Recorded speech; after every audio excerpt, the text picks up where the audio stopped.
بسم اللہ الرحمن الرحیم۔ حفظ اما پارا کے طالبات کو میری طرف سے السلام علیکم ورحمۃ اللہ وبرکاتہ۔ یہ کلاسز وجےواڑہ مدرسۃ الہادیات کی طرف سے پیش کیے جا رہے ہیں۔ میرا نام احمد النساء۔ آئیے ہم تجوید سیکھیں گے انشاءاللہ۔ ہم میں سے بہت سارے لوگ تجویز کہتے ہوئے رہتے ہیں، لیکن اس کا مطلب ہوتا ہے سجیشن۔ یہ تو بالکل الگ چیز ہے۔ تجوید دال سے ہے۔ تجوید کا معنی کیا ہے؟ تجوید کا معنی تحسین، یعنی آراستہ کرنا، درست کرنا، صاف ستھرا کرنا، کھرا کرنا، خوبصورت بنانا۔ ہر چیز کے اندر خوبصورتی پسند کرتے ہیں، لیکن قرآن کے معاملے میں کیوں خرابی اور بدنمائی ضد ہے ہمارے اندر؟ اللہ تعالیٰ کا حکم ہے وَرَتِّلِ الْقُرْآنَ تَرْتِيلًا، قرآن کو صاف صاف اور واضح طریقے سے پڑھو۔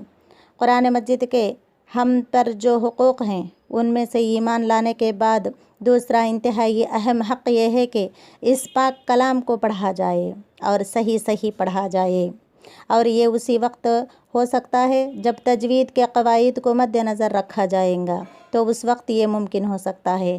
اللہ رب العالمین فرماتے ہیں سورۃ البقرہ آیت نمبر 121 کے اندر الذین آتیناہم الکتاب یتلونہ حق تلاوتہ اولئک یؤمنون بہ۔ اس کا مطلب ہے جن لوگوں کو ہم نے کتاب دی ہے وہ اس کی اس طرح تلاوت کرتے ہیں جس طرح اس کی تلاوت کا حق ہے، اس پر ایمان بھی رکھتے ہیں۔ اس آیت سے ہمیں یہ پتہ چلتا ہے قرآن مجید کی تلاوت کا بھی ایک حق ہے جس کا ادا کرنا ضروری ہے، اور وہ حق یہ ہے کہ اسے صحیح طریقے سے پڑھنا چاہیے۔ قال رسول اللہ صلی اللہ علیہ وسلم زینوا القرآن باصواتکم، رسول صلی اللہ علیہ وسلم نے فرمایا اچھی آواز سے قرآن کو زینت دو۔ بخاری شریف کی حدیث ہے یہ۔ قرآن پڑھنے کی 3 رفتاریں ہیں۔ نمبر 1 ترتیل کے ساتھ پڑھنا، دھیرے دھیرے سنبھل کر پڑھنا۔ نمبر 2 تدویر، اوسط رفتار کے ساتھ تلاوت کرنا۔ نمبر 3 حدر، تیز رفتار مگر تجوید کا لحاظ کرتے ہوئے تلاوت کرنا چاہیے۔ حروفوں کے نکلنے کی جگہ کو مخرج کہتے ہیں، اور کل مخارج 17 ہیں۔ تجوید کی سب سے بڑی غرض یہ ہے کہ قرآن کی تلاوت کرتے وقت لحن یعنی غلطی سے بچایا جائے، اور ہمارے اندر کسی کے دل کے اندر یہ خیال آتا ہوگا کہ بغیر تجویز کے قرآن پڑھیں گے تو کیا ہوتا ہے۔ غور سے سماعت فرمائیے، ہماری مرضی سے قرآن پڑھیں گے تو اس کے اندر بہت بڑی غلطیاں ہو سکتی ہیں۔ جیسے مثال کے طور پر میں نے آپ لوگوں کو جو چارٹ سینڈ کی ہیں، اور اس کے اندر آپ غور سے دیکھیے، اس کے اندر لکھا ہوا ہے الحمدللہ، سب تعریف اللہ کے لیے ہیں، اور نیچے کے لائن میں لکھا ہوا ہے ہا کی جگہ ہا لکھتے ہوئے الحمدللہ۔ اس کا معنی آتا ہے اللہ کی حرارت ختم ہو گئی اور فوت ہو گئی۔ اور اتنا ہی نہیں، ہم سورۃ الاخلاص ہم نماز میں پڑھتے ہیں تو قل هو اللہ احد، اس کا معنی آتا ہے کہہ دو وہ اللہ ایک ہے۔ قل کہہ دو، 2 نقطہ والا قاف کی جگہ اگر قاف لگا دیے قل هو اللہ احد، کھاؤ وہ اللہ ایک ہے۔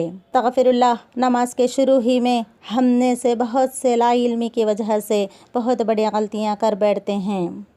ذرا سوچئے، کیا ایسی نماز قبول ہوگی؟ ثواب کا باعث بنے گی؟ فیصلہ خود کر لیجئے۔ یہ چند غلطیاں بطور مثال میں نے آپ لوگوں کے سامنے رکھی تاکہ آپ لوگ سمجھ سکو۔ ان غلطیوں کو لحن جلی کہا جاتا ہے، اور یہ حرام ہے اور یہ کبیرہ گناہ ہے۔ لہٰذا غلطی بڑی ہو یا چھوٹی، قرآن کو ہر طرح کی غلطی سے بچ کر پڑھنا چاہیے۔ یہی تجوید کی غرض و غایت ہے جسے ہم سیکھنے چلے ہیں، اور ہم سب پر سیکھنا فرض ہے۔ آپ لوگ چارٹ کو غور سے دیکھیے، اس کے اندر حروف حلقی موجود ہیں۔ پہلے باکس کے اندر حمزہ ہا، یہ دونوں کے چارٹ موجود ہیں۔ غور سے سماعت فرمائیے کس طریقے سے منہ کھول کر یہ الفاظ ادا کرتے ہیں، اور زبان کس کیفیت میں رہیں گی، اور حلق سے کیسے آواز نکلتی ہے، اور یہ دونوں حروفوں کو مخرج حلقی کہتے ہیں۔ یہ حرف حلق کے آخری حصے سے نکلتے ہیں جو سینے سے قریب ہوتے ہیں۔ آئیے میں پریکٹس کراتی ہوں۔ حمزہ، حمزہ، حمزہ حمزہ.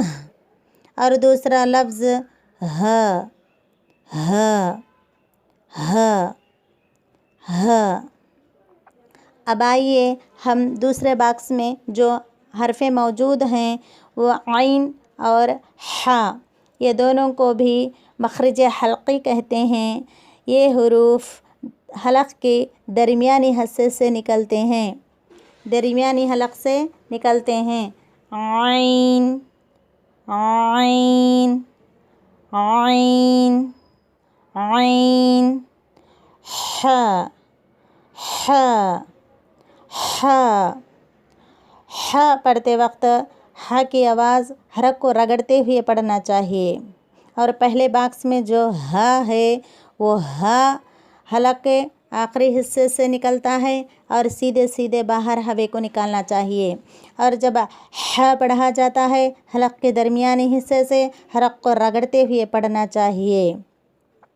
آئیے اب تیسرے باکس میں جو موجود حرفیں پڑھیں گے وہ عین خوا، یہ دونوں حروفوں کو بھی مخرج حلقی کہتے ہیں. یہ حروف حلق کی ابتدائی حصے سے نکلتے ہیں جو منہ کی طرف ہیں. غین غین غین. خا خا خا. یہ خا کو آپ پڑھتے وقت حلق میں تھوڑا گول کر کے آواز پڑھنا چاہیے، منہ کو بڑھا نہیں کھولنا چاہیے. خا ایسے پڑھنا چاہیے. خا خا اس طریقے سے پڑھنا غلط ہے. خا خا اس طریقے سے آپ پڑھنے کی کوشش کیجئے اور تصویر کو زیادہ غور کرتے ہوئے دیکھ کر زبان کو کس کیفیت میں رکھنا ہے اور آپ اچھے اندازے میں غور سے دیکھ کر آپ کی زبان بھی اسی طریقے سے بنا کر پڑھنے کی کوشش کیجئے. یہ سارے حرفوں کو اچھے اندازے میں پریکٹس کر کے شام کے 6 بجے تک آپ لوگوں کا ہوم ورک آپ کے لیڈرز کو سینڈ کر دیجئے.